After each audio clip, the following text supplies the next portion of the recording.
opening statement like Coach Bluder. I know. Take it away, Kate. And all you. Are you officially mask-free for the time being? Yes, officially mask-free. Yes. Who makes that decision? Is that a doctor's decision or is that a Kate decision? I think I definitely pushed the envelope on that a lot, but our athletic trainer and doctors were all on board, and Coach Bluder was all on board, so a lot of people. Tell me what happened against Connecticut. You were just on fire. Oh, me? Yeah. Oh. I don't know. I think they, whenever you have great players like Monica and Caitlin, great shooters like Ken and Gabby, it gives me the chance to get open a little more whenever they have to focus on my other teammates. And so my teammates honestly just did a good job of finding me, and I was just feeling it, and I knocked it down, so I'm grateful for that. What does that feel like when you're wide open and you want to take that shot? Yeah, it felt really good. I'm not going to lie.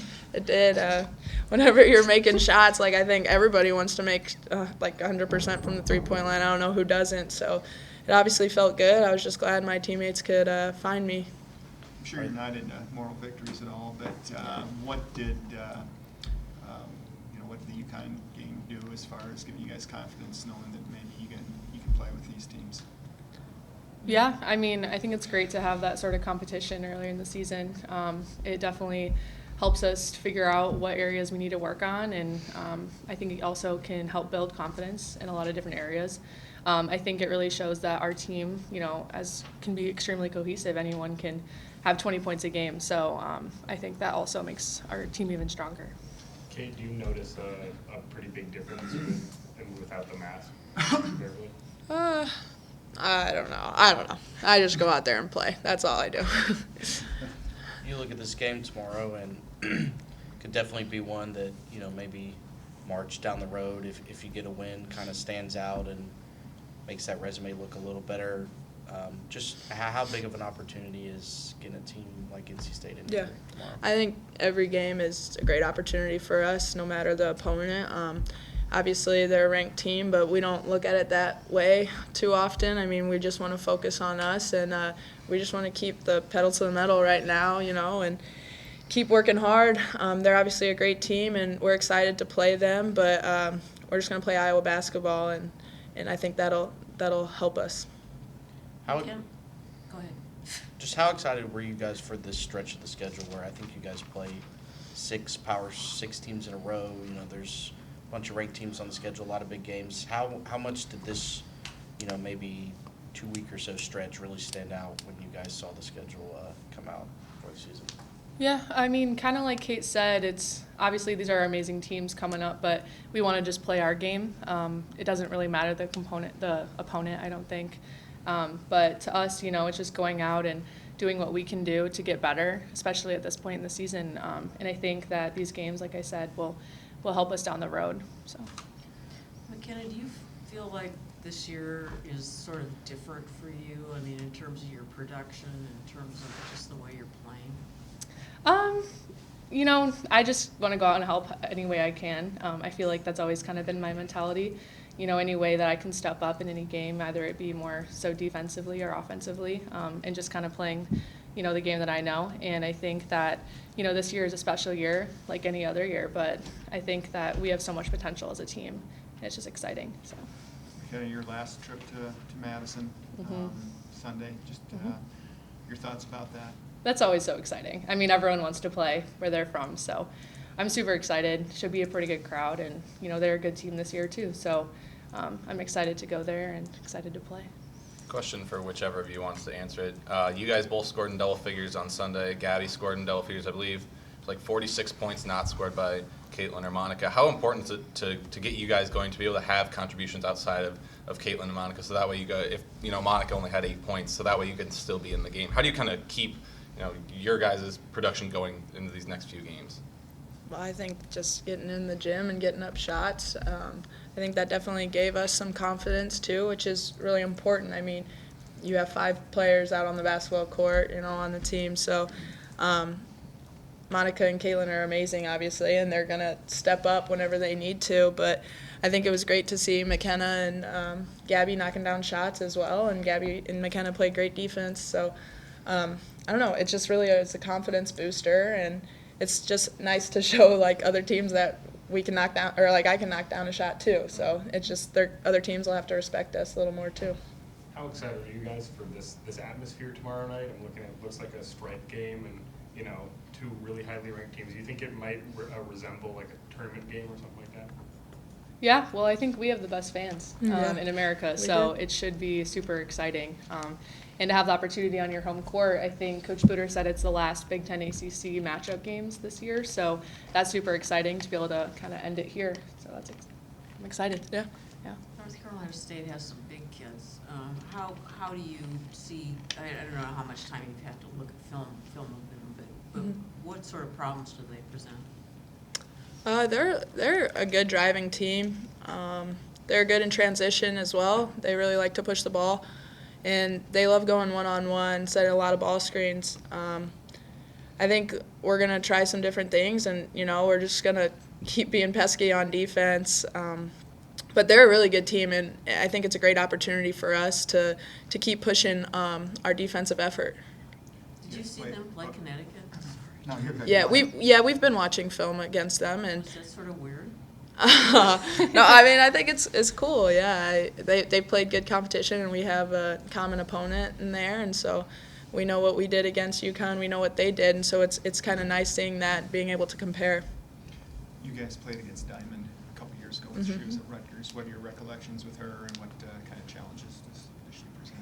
Yeah, I mean, she's a great player. Yeah. Their whole team is full of great players. I mean, that's why they're ranked, and that's why they're such a good team. But, yeah, I think it's exciting to see her grow, too, as a player. She was so young when we first kind of encountered her. So it's always great to see, you know, people go off from the Big Ten and be successful.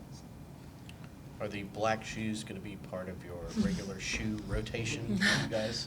I think can. they might be for the black uniforms. I like them. They are pretty stylish. Yeah. That's all the fashion questions I have. You are fashionable. All right, thanks. Yes, the last Big Ten ACC Challenge. It's kind of a sad thing. It's kind of a shock. I found out about it during practice yesterday. I guess the ACC men decided to do this, and then the women followed suit. And honestly, you know, we thought we had our schedule done for next year, and now here we are, kind of left a little bit high and dry. So we certainly want to go out with victory. We have a great opportunity on our home court. Obviously, a tremendous opponent. You know, I think Wes does a great job coaching his team. NC State has great tradition. I mean, I believe they've won the last three ACC's regular season. I know they won both last year, which I think is pretty amazing. Just a really good, solid team with three great shooters in the starting lineup. And then they've got height, and they've got height off the bench. And this is a team that has at least 4 Power 5 transfers. So a lot of transfers that have good experience. You know, Diamond Johnson leads that group from Rutgers. Really good, quick, long-range threes, and a really fine defensive player as well. And then they just, you know, have a lot of experience on this team, you know, starting 3 seniors and 2 juniors and again, 6'5" coming off the bench, you know, transfer from Florida. So, I mean, that's they got some really good pieces to this puzzle. We do have the one common opponent, and, you know, that was played at Connecticut. And it was really about a 5 or 6 point game with 5 minutes left to go in the third, and then Connecticut goes on those runs that they do go on. But I feel like we've played better competition outside of our common opponent than they have. But you never know, right? I mean, statistics at this time of year, when you haven't played as the toughest competition, it's hard to tell. Do they have anybody back that was on their team when you played them in the Sweet 16, or is that? The freshmen, no. I think the freshmen, that group graduated last year. Now, I don't know if there's. Any of those schools took a 5th year. Yeah, well, they wouldn't have had, they only would be a medical. That'd be the only way, because they wouldn't have been part of You're right. that COVID. What would part. you like to see replace the ACC? The challenge, would you like a Big 12 or a Pac-12 or something like that? I don't want a Pac-12. I mean, I just went through the travel out there. It's not easy, and we're going to have them anyway. So I don't want that. I'd say Big 12 would be a good matchup. I think our choices are really Big 12 or, getting another home-and-home series. Like we did a home-and-home with Kansas State this year, and I think we need to be looking at more of those kind of opportunities with different schools. Or it's going to be, add another Big Ten game. That's always an option. Or, you buy another game. I don't think anybody really wants to see that, but it is less expensive than traveling out to the West Coast. No, you're not thinking about March right now, but you look at how consistent NC State's been over the last few years and the opportunity to, kind of add more substance to the resume. What kind of opportunity in that regard does tomorrow night present? Well, I mean, anytime you're playing a great school, I mean, it's just an unbelievable opportunity. We've had a lot of those, and we're going to have a lot of them. I mean, we host Iowa State next week. I mean, so we've had our share of them already, and we'll continue to do so. So this is, it's just an incredible matchup. I mean, number 10, number 12, how can you get much closer than that? And, I mean, again, this is a team that is a proven winning program, but they did lose some kids from last year, and hopefully we're more prepared than they are.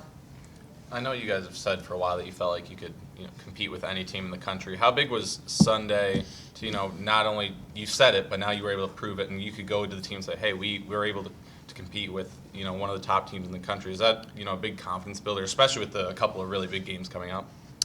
Yeah, I mean, I think it's a confidence builder, but it's disappointing because you just want to finish the deal. And we didn't do that, but I asked the team afterwards, do you feel like you competed with the number 3 team in the country?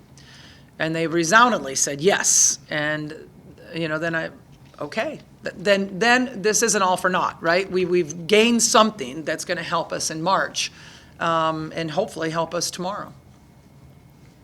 With the playing time, it seems like the starters have gotten a lot of the bulk of the minutes these past couple games. How do you kind of balance that? And obviously you're playing against tough competition, so you want to have your best players out there, but getting underclassmen and some bench players some minutes. Yeah, I mean, we need to do a better job, in my opinion, I need to do a better job of getting people in the games, and it needs to happen early. It can't happen in the second half or the fourth quarter. It's got to happen early. So we have to do a better job of that. And, when you're dealing with younger players, you're always a little bit more nervous because you don't know how they're going to respond. But that's the only way they're going to learn. And so we have got to get our more inexperienced players in the game if we truly want to have depth. Is tomorrow one of those games where that's going to be especially important? I think NC State, their top player plays like 25 minutes a game. So I think they got 11 players in against Connecticut. Is it even more important to make sure you're getting players in because NC State's going to be pretty fresh? Right. Yeah. No, I agree. They play a lot of players. Now, they've had some blowouts, too. And so it's always easier to get everybody in when there's a blowout. So they've had their share of those. Lisa, how would you evaluate McKenna's play this season? She just seems maybe more sort of involved. Some of our offense is you taking the initiative to get involved. I mean, we don't call a ton of plays. We really have an offense that we teach our players to make reads. And some of it, you can just stand there or you can get involved in the offense, and it's your choice. And I think McKenna has figured that out, that she wants to get involved in the offense, and she's making herself available. So I think that's that's tremendous because, I know you guys are talking about, how Kate and Gabby stepped up, and they did in McKenna. And that's what we have to have. I mean, we have a fabulous 2, and congratulations to both of them being on the Wade watch list. I mean, to have 2 from the same team, us and Stanford, the only 2 teams in the country, that's amazing. Okay, but it can't be just 2 versus 5, and we know that, and they know that. So the more people that we have that can come in and do what Kate did, or Gabby did, or McKenna has done at times, the better it is for those 2, and for all of us. I believe NC State's first in the country in defensive rebounding. I know they're up there in offensive rebounding. It's not necessarily one person, though. Across the board, they rebound Yeah. really well. How is that making it a little bit more challenging? That, you can't just focus on one or two players that are rebounding well. Yeah, you're right. I mean, even their point guard, Diamond Miller, does a good job of crashing the boards. And so they are an excellent rebounding team. In fact, 10% of their offense comes from offensive boards. And so that's a lot. That's a high number. We need to box out. We've been trying to focus on that in practice. I thought we did a decent job over the weekend of doing that. But we need to continue to make it a focus. Every single shot's got to be boxed out. And then they push the ball so well. I mean, they are excellent in transition. They're excellent at finding their three-point shooters in transition. To me, that's a key as well, is our transition defense. But, yeah, we need to make sure that that we're trying to own those boards when we can. Monica's seen a lot of double team action. Do you expect that with a team like NC State that has big kids that could theoretically just handle her one-on-one? I think we have to expect anything at this point. I don't think you can look at the 6-7 games that they've played and say, because I don't know if they've went against a post like Monica yet. So there's really no comparison to how they're going to guard her. We've seen different things happen with Monica, and we have to be prepared for everything. I mean, the first couple times down the floor, you got to read, how did they decide to guard our post? Okay, now how can we exploit that? Do you think this atmosphere tomorrow night might resemble a tournament game? I'm looking at it's like a strike game and should be pretty full. I hope so. I mean, I want every game in Carver Hawkeye Arena to have that kind of feel. That's what's fun, right? Playing in front of a great crowd and on your home court. I mean, so I hope we have wonderful attendance tomorrow, but I want every game to kind of have that feel, because the more opportunities we're in that, the more we'll be prepared for it at the end of the year. Monica found a little bit of success against Connecticut of that, maybe free throw line jump shot or some of those shorter mid-range jump shots. Is that something you've been telling her to look for a little bit more when she has been getting, those tougher matchups in the post? Those are shots we practice all the time. I mean, if you go back to Megan Gustafson, she was money from short corner and from high post, and so that's a shot we work on all the time with our post players.